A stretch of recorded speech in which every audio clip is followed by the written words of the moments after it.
Good evening everyone. Audio video clear है। अभी 5-2-4 minute wait करेंगे। आपका क्लास का लिंक मैं शेयर कर रहा हूँ अपने सारे ग्रुप्स पे।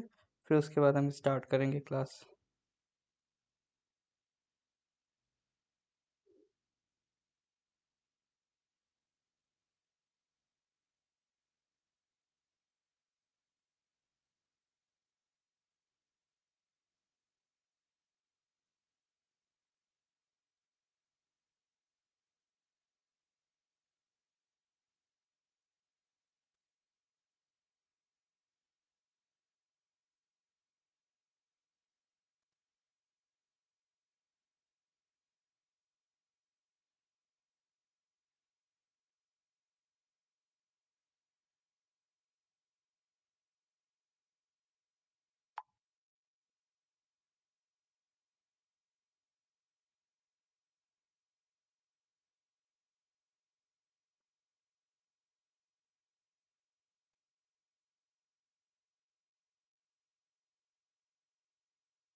Good evening everyone. Audio video clear है आप लोगों तक?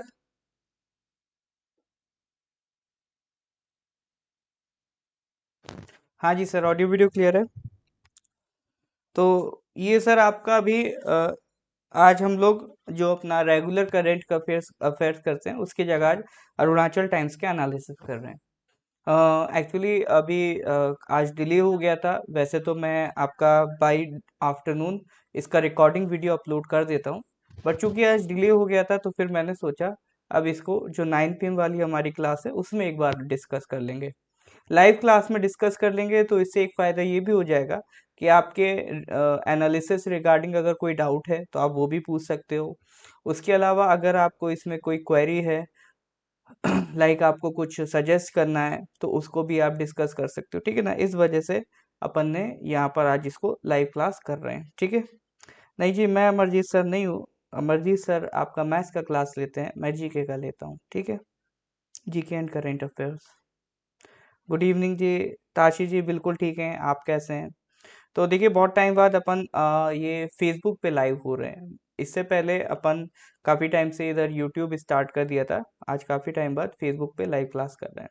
ठीक है, चलिए सर। तो स्क्रीन पर आपको दिख रहा होगा कि हम लोग आज आपका 4 मार्च का एनालिसिस देखेंगे। जो न्यूज़ हैं उनको भी डिस्कस करेंगे, उसके बाद जो आपका एडिटोरियल एक आया था उसके बारे में भी हम लोग बात करेंगे। ठीक है सर, चलिए तो without wasting your time let's start. अच्छा, स्टार्ट करने से पहले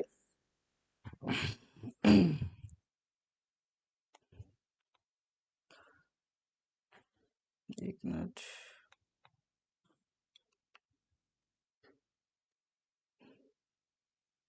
हाँ, ये मैं आपको बता दूं कि अभी हमारा आपका एपीएसएसबी का कोर्स चल रहा है, ठीक है ना। अभी आपका एपीएसएसबी का कोर्स चल रहा है, तो उसके रिगार्डिंग आप अभी अगर ज्वाइन करना चाहते हैं तो वो क्लासेस आपका ज्वाइन कर सकते हैं, ठीक है।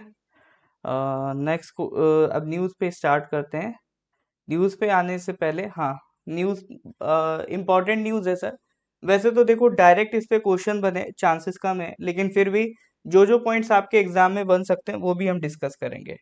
न्यूज से ज्यादा सर ये एग्जाम पॉइंट ऑफ व्यू से इसलिए भी इम्पोर्टेंट है क्योंकि देखो अब आपका जो एपीपीएससी के मेंबर्स हैं उनको ओथ दिला दी गई है। एपीपीएससी के साथ साथ एपीआईसी, एपीआईसी कौन है सर? जो इंफॉर्मेशन कमीशन है अरुणाचल प्रदेश का, उनके मेंबर्स को भी ओथ दिलाई गई है। तो यहाँ पर देखो एपीपीएससी की ओथ हमारे लिए इसलिए इम्पोर्टेंट है क्योंकि अब यहाँ मेंबर्स को सर ओथ दिलाई जा रही है। यानी एपीएससी अब फिर से रिवाइव हो रहा है। उसके बाद यानी जो एग्जाम्स पेंडिंग थे और जो फर्दर नए एग्जाम्स थे उसका नोटिफिकेशन बहुत जल्दी आने वाला है, ठीक है। तो अगर आप एपीपीएससी एग्जाम्स की प्रिपरेशन कर रहे हैं तो नाउ इज द टाइम कि अब आप रीएक्टिवेट हो जाएं, है ना, बकल अप कर लें अपने आप को। चीजें फिर से अब स्टार्ट होने वाली हैं, ठीक है। तो यहाँ पर ये देख लो, ओथ कौन दिलवाएगा सर? गवर्नर इनको ओथ दिलवाएगा। तो यहाँ पर जो मेंबर्स हैं उनके आपको नाम भी दे रखे हैं, ठीक है ना। Newly appointed members of the Arunachal Pradesh information commissioner और अरुणाचल प्रदेश आपका जो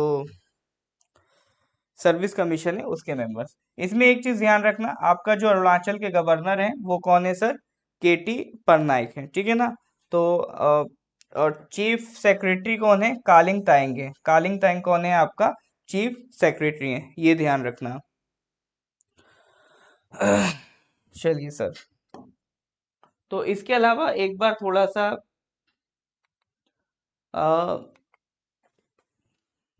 शायद इसमें कुछ प्रॉब्लम हो गई है।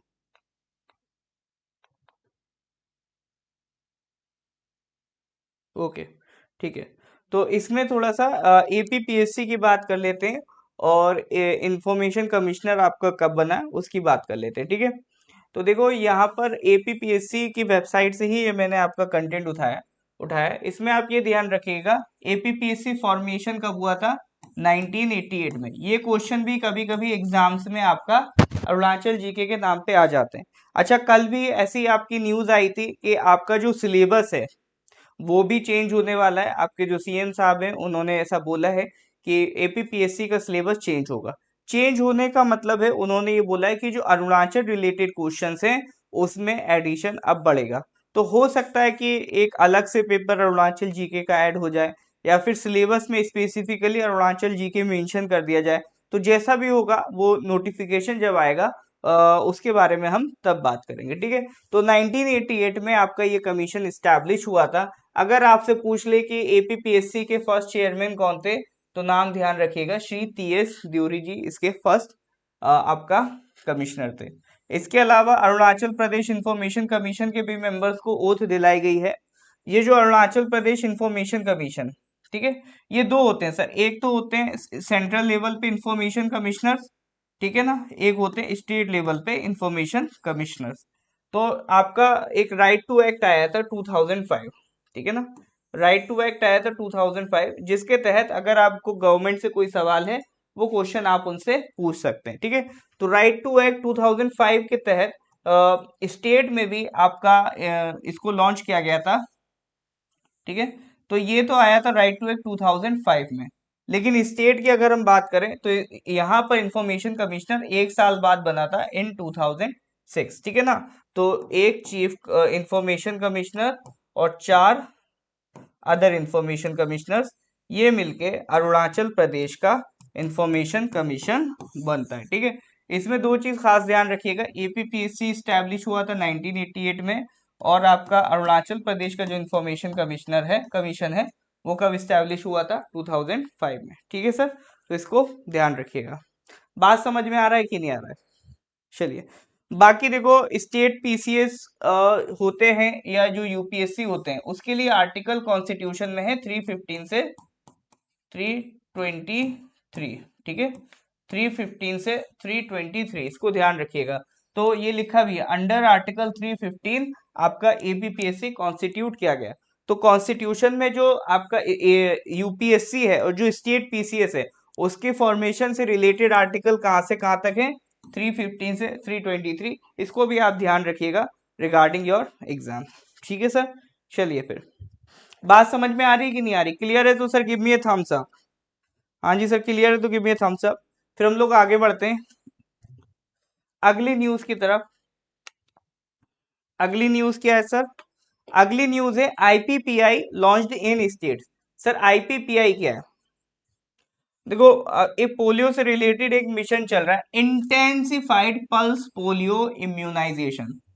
पोलियो क्या है? एक डिसीज है, उसको रोकने के लिए एक वैक्सीन दी जाती है, और वो वैक्सीन का जो प्रोसेस है देने का उसी को हम क्या कहते हैं? इम्यूनाइजेशन।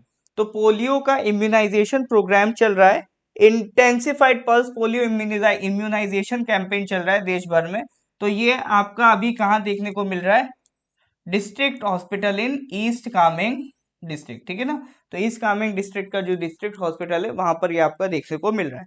अब इसमें एक चीज ये ध्यान रखना आप कि पोलियो से रिलेटेड क्या क्या क्वेश्चन आपके एग्जाम में बन सकते हैं। ये तो चलो एक छोटी सी न्यूज थी पोलियो से रिलेटेड, लेकिन यहाँ पर हम बात करेंगे कि पोलियो से रिलेटेड आपके एग्जाम में क्या क्या क्वेश्चंस आपका बन सकते हैं। तो देखो, एग्जाम में जब भी डिसीज होती है तो डिसीज पे जो सबसे पहला टाइप ऑफ क्वेश्चन आता है वो ये पूछता है, बताइए ये बैक्टीरियल डिसीज है या वायरल डिसीज है या फंगल डिसीज है या प्रोटोजोअन डिसीज है। ठीक है, तो it is a viral disease. ठीक है, it is a viral disease, इसको ध्यान रखिएगा। पहली चीज, वायरस का नाम भी जनरली हम लोग क्या कह देते हैं? वही पोलियो वायरस। ठीक है ना, पोलियो वायरस। अब इसकी वैक्सीन की बात कर लेते हैं। इसका ट्रीटमेंट नहीं है, लेकिन हाँ इसकी वैक्सीन से हम इसको होने से रोक सकते हैं। इसमें होता क्या है? ये हमारी बॉडी को पैरालाइज कर देता है। ठीक है ना, तो पोलियो वायरस से सबसे बड़ी दिक्कत होती है हमारी बॉडी को पैरालाइज कर सकता है, किसी भी पर्सन को हैंडीकैप कर सकता है।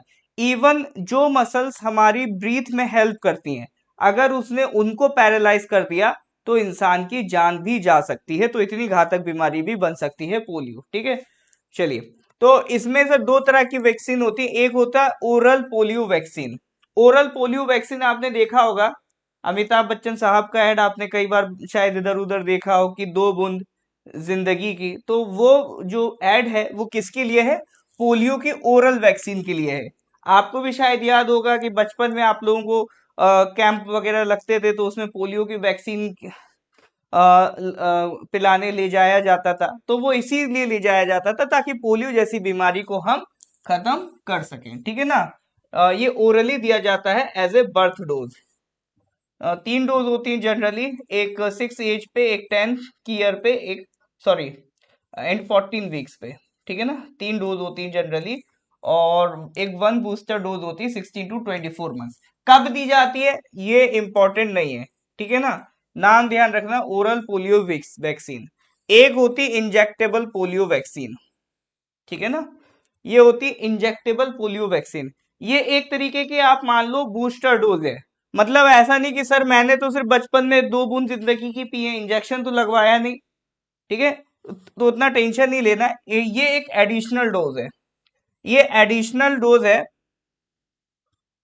किसमें? अभी एक यूनिवर्सल इम्यूनाइजेशन प्रोग्राम चल रहा है, उस इम्यूनाइजेशन प्रोग्राम में अदर देन पोलियो और भी डिसीजेस को कवर किया जा रहा है। ठीक है ना, जैसे आपका और भी वैक्सीन आपको दी जाती हैं, जैसे डिप्थीरिया है, पर्ट्यूसिस है और टिटनस है।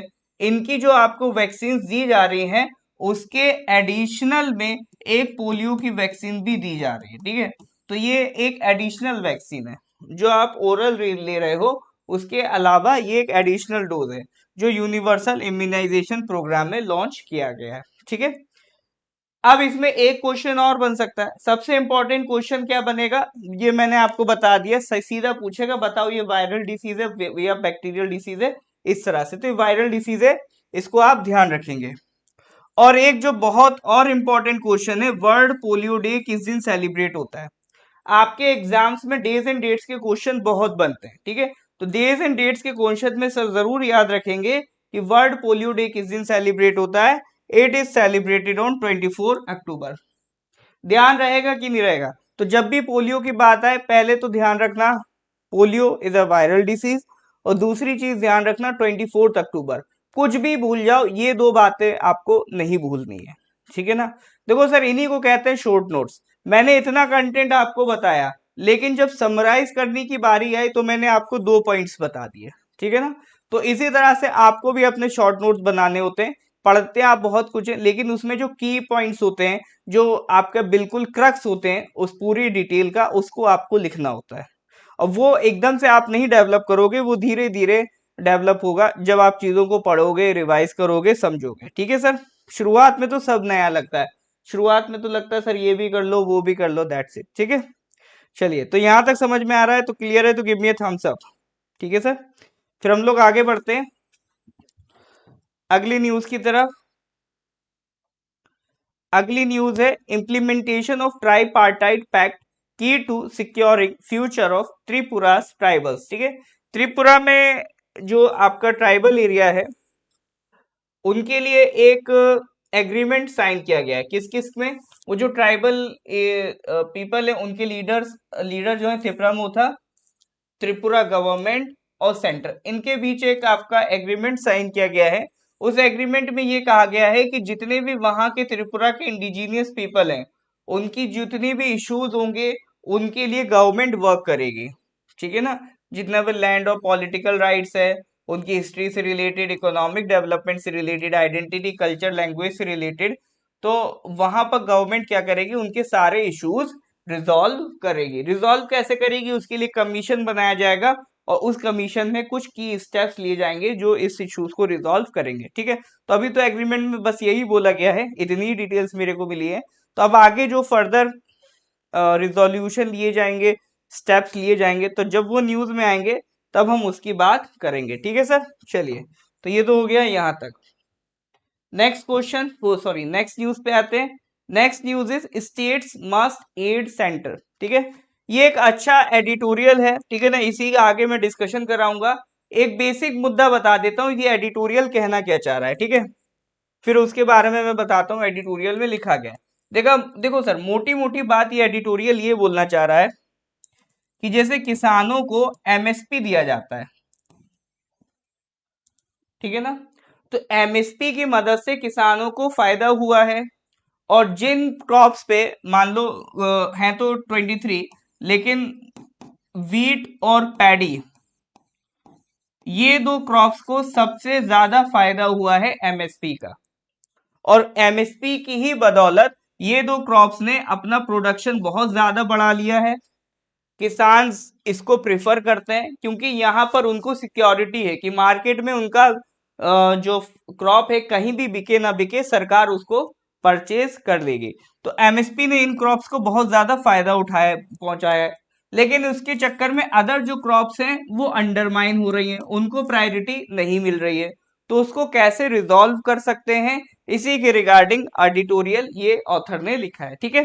तो ये देखो, एडिटोरियल जब हम डिस्कस करते हैं तो प्योरली ऑथर का व्यू पॉइंट देखते हैं। चलिए सर, तो स्टार्ट करते हैं। तो ऑथर यहाँ पे कहना चाह रहे हैं, अभी आपने देखा होगा पंजाब और हरियाणा में पिछले कुछ सालों में बहुत हैवी डिमांड थी, तीन फार्मर लॉज को लेके बहुत हैवी डिमांड थी, है ना। बहुत ज्यादा उसको क्या कहते हैं, प्रोटेस्ट चले थे ताकि वो तीन लॉज सरकार वापस ले ले। एंड में बाद में सरकार ने वो लॉज को वापस ले भी लिया था। अब वो जो तीन आपके कानून है उसमें एक जो सबसे इंपॉर्टेंट कानून था वो एमएसपी से ही रिलेटेड था, ठीक है ना। वो एमएसपी खत्म करने की बात कर रहा था, और उसी को क्या कर दिया गया, एंड कर दिया गया, ठीक है। Agriculture in India needs an overhaul.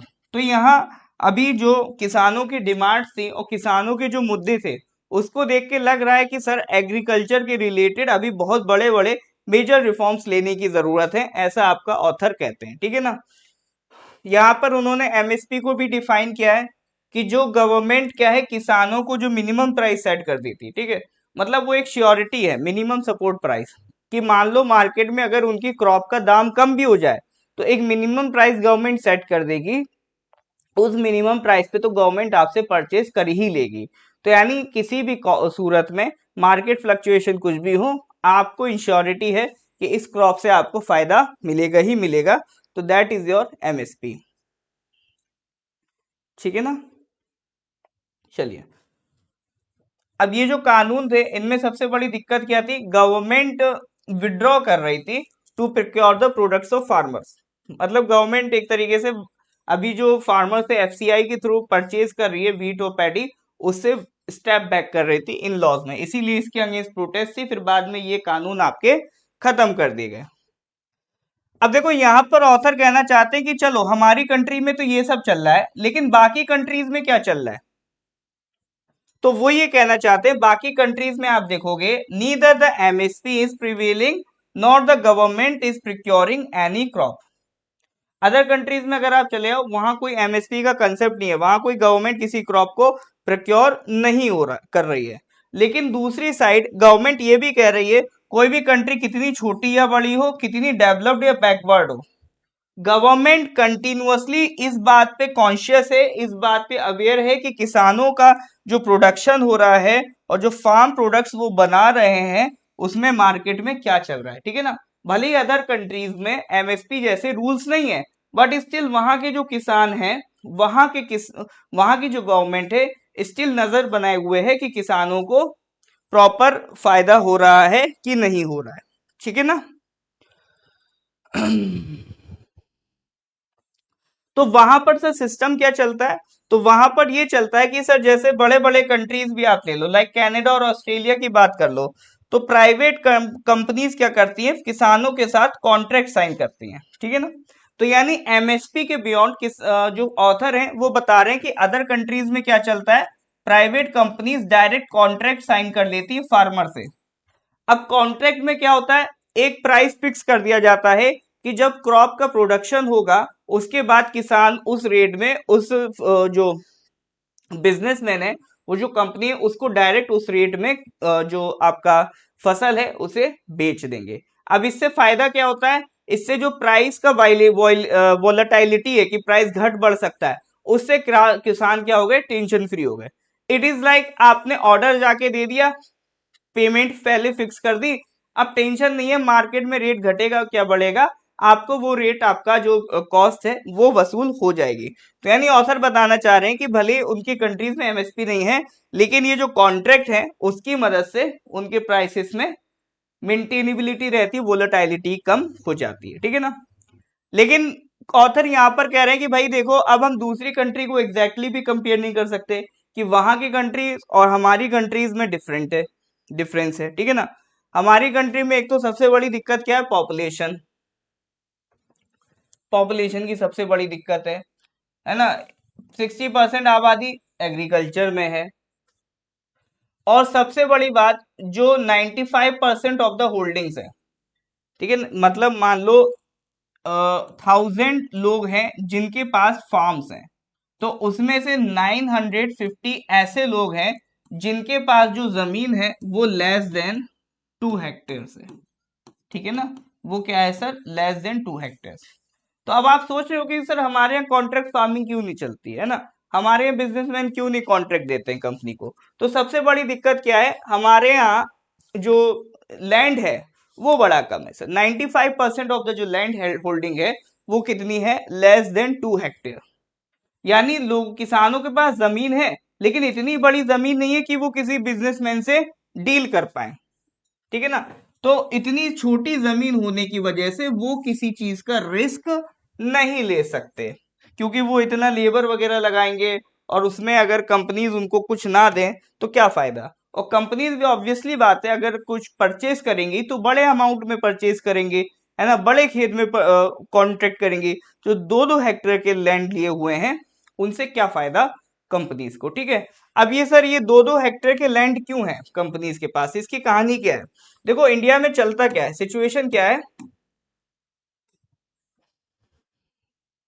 India में सबसे बड़ी दिक्कत क्या है, एक तो मान लो ये किसी की जमीन रही होगी, उस पर्सन के 4 बेटे हुए, तो उन चारों में ये लैंड डिवाइड हो गया, फिर उसके 4 बेटे हुए, उन चारों में ये लैंड डिवाइड हुआ।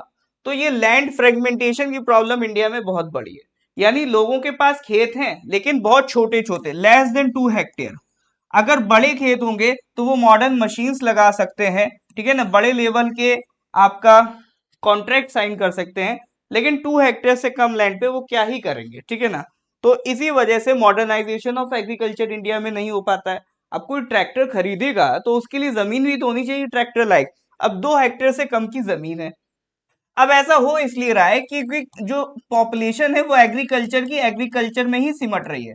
अगर मान लो इस पर्सन के 4 भाई थे, 4 बेटे थे, और 4 में से एक पर्सन एग्रीकल्चर करता, बाकी 3 मान लो कोई इंडस्ट्री में काम करता, कोई अपना बिजनेस ज्वाइन करता, या कोई आईएएस बन जाता या नौकरी करता, ठीक है।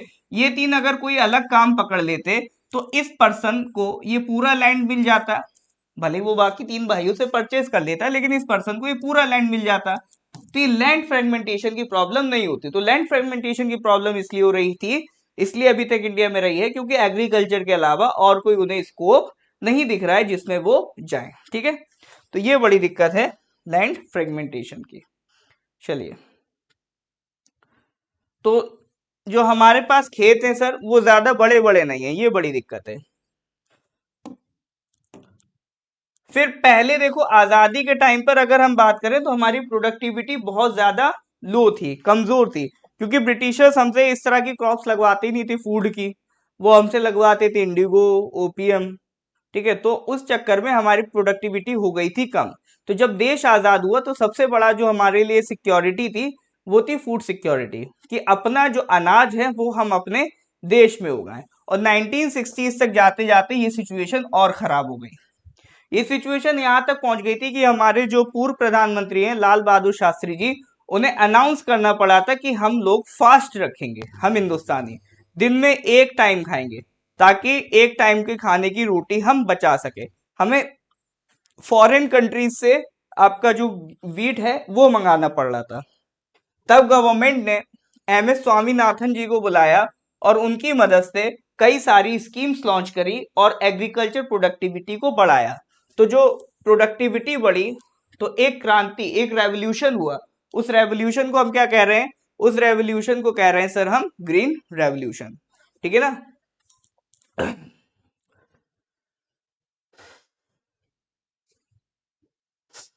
फिर अर्ली 70s में जब ग्रीन रेवोल्यूशन हुआ तो ग्रीन रेवोल्यूशन की वजह से हमारी प्रोडक्टिविटी बढ़ी, ठीक है ना। और उस प्रोडक्टिविटी के बढ़ने में एक बड़ा जो फैक्टर था वो था एमएसपी। देखो यहाँ पर लिखा भी है, the perpetual rise in area and output, ठीक है ना। हमने प्रोडक्शन के लिए, एग्रीकल्चर के लिए एरिया भी बढ़ाया, एफिशिएंसी भी बढ़ाई, तो जो ये सारे काम किए, और साथ ही साथ एमएसपी प्रोवाइड किया कि आप फसल लगाओ, टेंशन मत लो, कोई नहीं खरीदेगा, हम खरीदेंगे, ठीक है। तो इन सारी चीजों की वजह से जो वीट और पैडी है, पैडी मतलब राइस, इनकी जो प्रोडक्शन है उसमें बहुत तेजी से राइज हुआ, ठीक है ना। जिसकी वजह से हम एक इंपोर्ट कंट्री से क्या बन गए, एक्सपोर्ट कंट्री।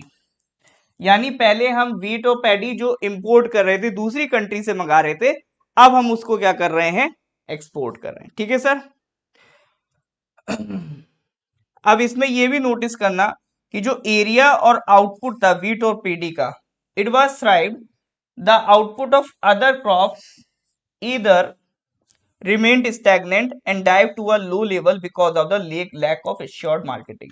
यानी इधर सर जो प्रोडक्शन ऑफ वीट और पैडी का वो 3 गुना हो गया, लेकिन जो अदर क्रॉप्स थी या तो उनका प्रोडक्शन स्टैग्नेंट रहा, सेम रहा, या फिर वो आपका घट गया, ठीक है। ये दो बड़ी चीजें आपको यहां पर देखने को मिलेंगी।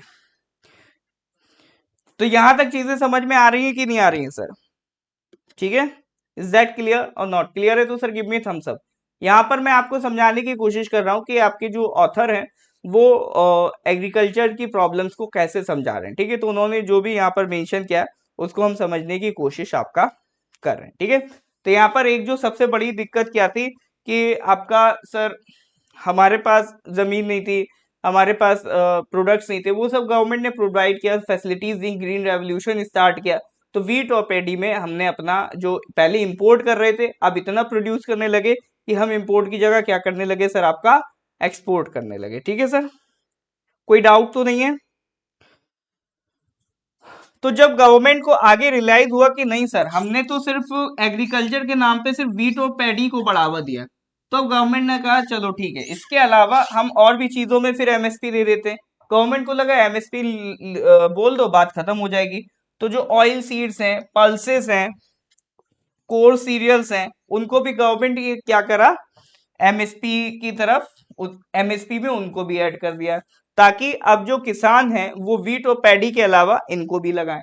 तो सरकार ने एमएसपी तो लॉन्च कर दिया, लेकिन स्टिल कुछ ऐसी सिचुएशंस रही, कुछ ऐसे दिक्कतें रही जिसकी वजह से ये चीज अचीव नहीं हो पाई, ठीक है ना। कोशिश तो की, एमएसपी दे दिया अदर क्रॉप्स को, लेकिन वो एमएसपी देने के बाद भी सिचुएशन नहीं बदली, कुछ मैनेजमेंट एरर्स आप कह सकते हो उनकी वजह से, ठीक है। चलो फिर उसके बाद, हाँ, the simple announcement of MSP for 23 crops could not yield the direct desired result because it could not be tailed with the state procurement of those crops।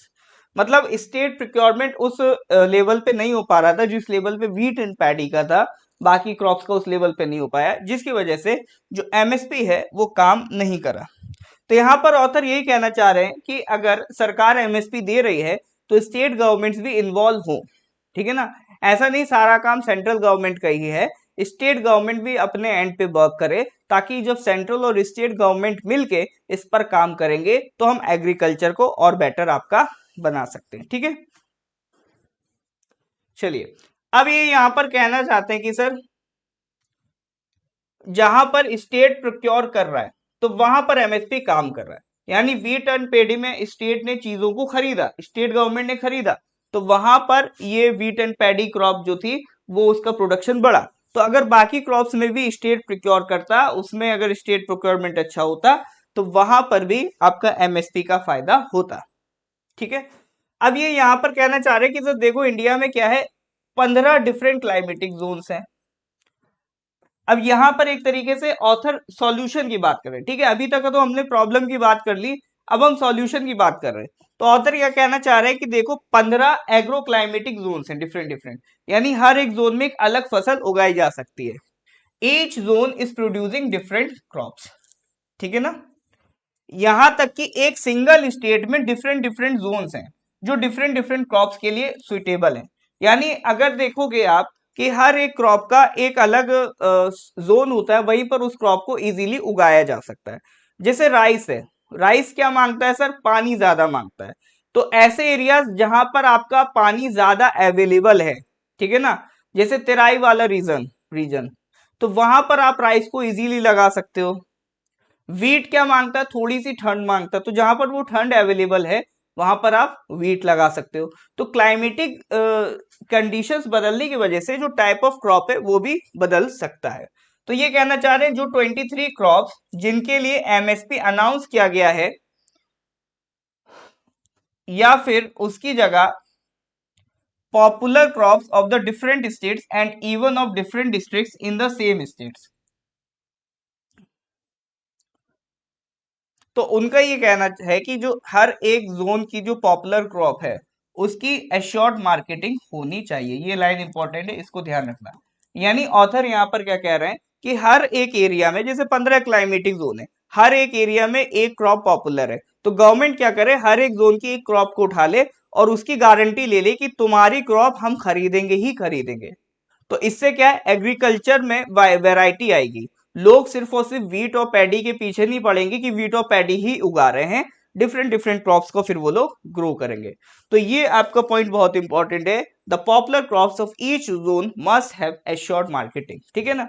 मान लो जब आप स्टेट पीसीएस के एग्जाम दोगे तो जब आप मेंस आंसर राइटिंग करोगे तो ये पॉइंट आप वहां पर बहुत अच्छे से लिख सकते हो कि जब आपको एग्रीकल्चर के बारे में पूछे कि एग्रीकल्चर के बारे में आपको क्या इम्प्रूवमेंट कर सकते हैं, एमएसपी की सिचुएशन से कैसे डील कर सकते हैं, क्रॉप्स का डाइवर्सिफिकेशन कैसे कर सकते हैं, तो वहां पर आपका ये पॉइंट बहुत अच्छा बनेगा। ठीक है, तो state government must collaborate with central government for the popular crops of the state.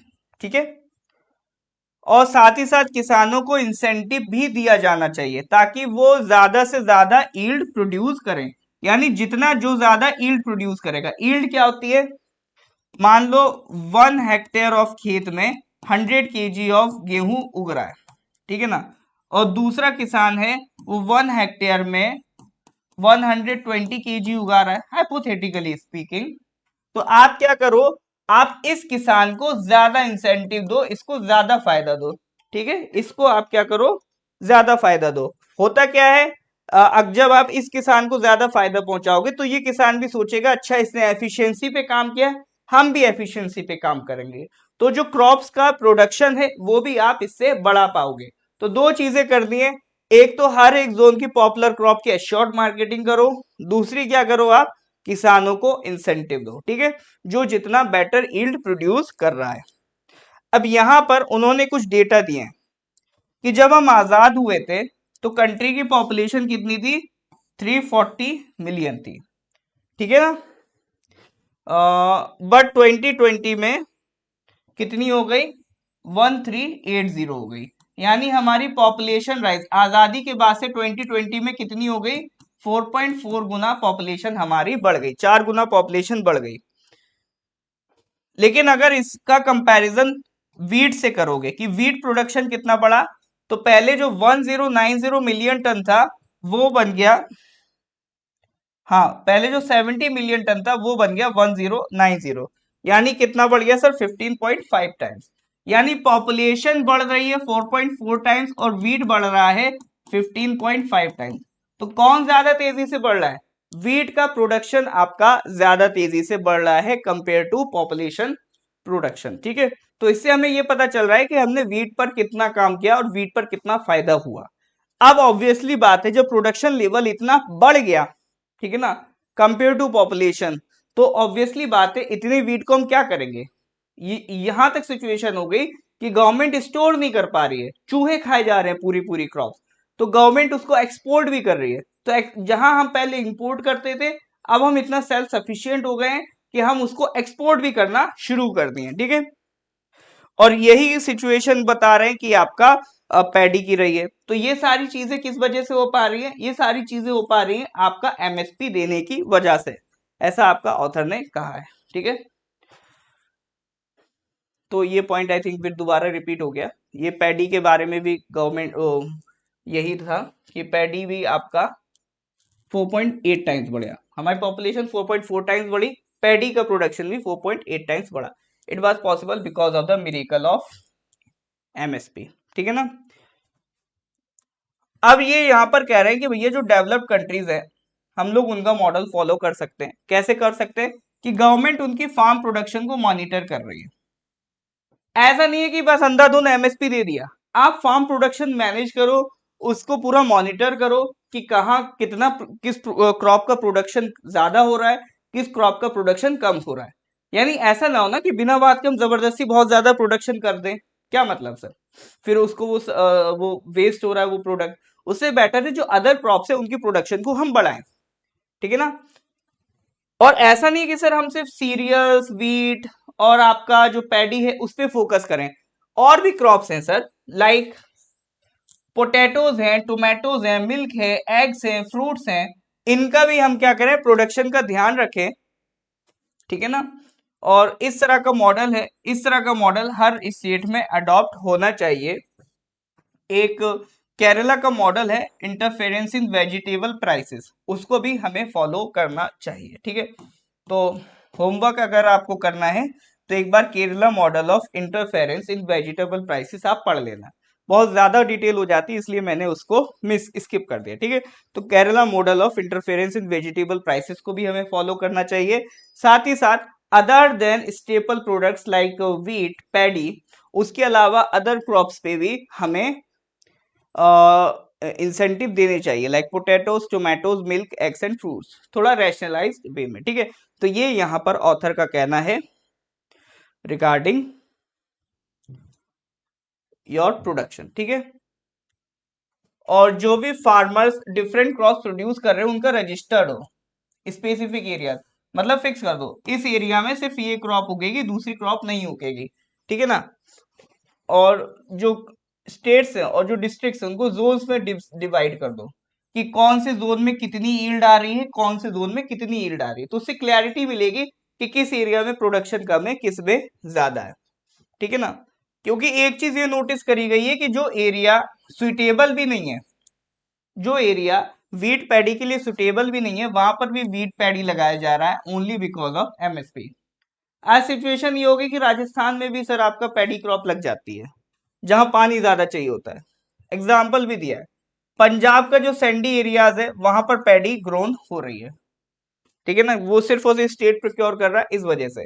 यानी यहाँ पर ऑथर ये कहना चाहते हैं कि हर एक जोन की क्रॉप पकड़ो, उसको एश्योर्ड मार्केटिंग दो, दूसरी बात एरिया फिक्स कर दो, इस एरिया में ये क्रॉप, इस एरिया में ये क्रॉप। उससे क्या होगा, जबरदस्ती मान लो किसी एरिया के लिए कोई क्रॉप सुटेबल नहीं है फिर भी वो वहां जबरदस्ती लगाई जा रही है जस्ट बिकॉज उस पर एमएसपी मिल रहा है, तो इस चीज को भी रोका जा सकता है। और जब भी आप अपने आंसर खत्म करो तो इस तरह की लाइन लिख दो, it will be more practical and beneficial if the state government share the responsibility with the central government for the interest of the producers as well as consumers, ठीक है। तो इस तरह की कॉमन लाइन होती है जो आपको एंड में ऐड कर देनी होती है इन योर आंसर्स, ठीक है सर। हाँ जी, one district one product is kind of this initiative, लेकिन उसका पर्पज वही है, हाँ, कि स्टेट का जो प्रोडक्शन है उसको बढ़ाना, ठीक है सर। बात यहां तक समझ में आ रही है कि नहीं आ रही है, इज दैट क्लियर और नॉट? क्लियर है तो sir give me thumbs up. हाँ जी सर, यहाँ तक चीजें क्लियर है तो गिव मी थम्स अप, फिर हम लोग आगे बढ़ते हैं अगले क्वेश्चन की तरफ, ठीक है।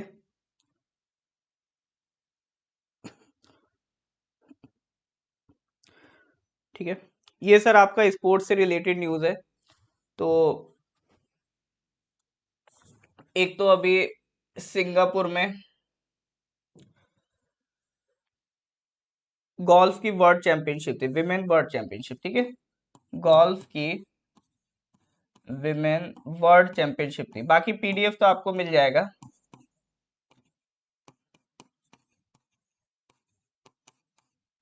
विमेन वर्ल्ड चैंपियनशिप थे, जो इंडिया की तरफ से जो अदिति हैं उनकी रैंक थी 21st आई उसमें, ठीक है। उसको टॉप किसने करा, ऑस्ट्रेलिया की ग्रीन ने टॉप किया है, ठीक है। एक ये न्यूज है।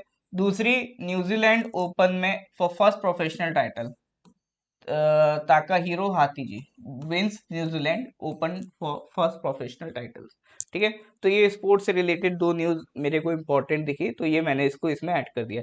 इसको एक बार पढ़ लीजिएगा और अपने नोट्स में लिख लीजिएगा, ठीक है। स्पोर्ट्स से रिलेटेड करंट अफेयर्स आपके एग्जाम में बहुत ज्यादा बनता है, तो उस पर अच्छे से आपको कमांड करनी है, ठीक है ना। एपीएसएसबी में मान के चलो 3 से 4 सवाल लगभग लगभग आ ही रहे हैं करंट अफेयर से। अभी 25 सवाल थे, 25 में से 4 क्वेश्चन सिर्फ और सिर्फ 4 आउट ऑफ 25 स्टेनोग्राफर में स्पोर्ट्स से रिलेटेड क्वेश्चन थे, ठीक है। तो इसको सर थोड़ा सा ध्यान रखिएगा, ठीक है। चलिए, तो आज फिर हम लोग यहीं तक रखेंगे, इसके आगे के questions we will discuss in the next class, ठीक है सर। तो ये एनालिसिस आपका यूट्यूब पे भी अपलोड हो जाएगा, तो आप इसे यूट्यूब पे भी देख सकते हैं, ठीक है sir. Thank you, have a nice day.